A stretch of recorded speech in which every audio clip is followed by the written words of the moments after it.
गुरु अंगद देव जी उज्ज्वल प्रेरणा स्रोत पंजाब की विशाल खेतों में बसे खदूर साहिब गांव में एक गहरी परिवर्तन की शुरुआत हुई थी, एक विनम्र और समर्पित आत्मा द्वारा।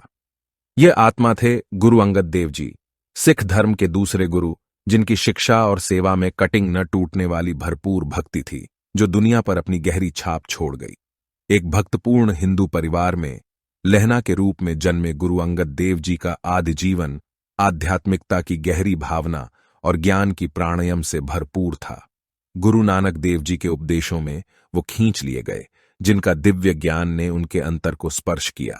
गुरु नानक के दिव्य ज्ञान को पहचानते हुए लहना ने खुद को गुरु की मिशन में सेवा करने की समर्पितता से समर्पित किया। गुरु नानक देव जी से मिलने के बाद लहना का जीवन एक गहरे परिवर्तन का अनुभव किया।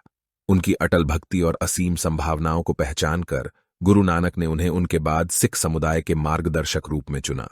गुरु अंगद देव जी ने इस सम्मान को विनम्रता और गरिमा के साथ स्वीकार किया, गुरु नानक के उपदेशों के टॉर्च बियर बनकर।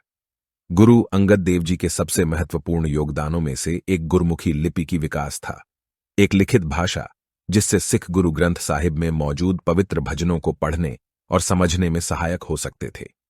संवाद की और शिक्षा की महत्व को समझते हुए गुरु अंगद देव जी ने सुनिश्चित किया कि सभी को उनके पृष्ठभूमि के बावजूद सिख धर्म की शिक्षाओं तक पहुंच मिल सके।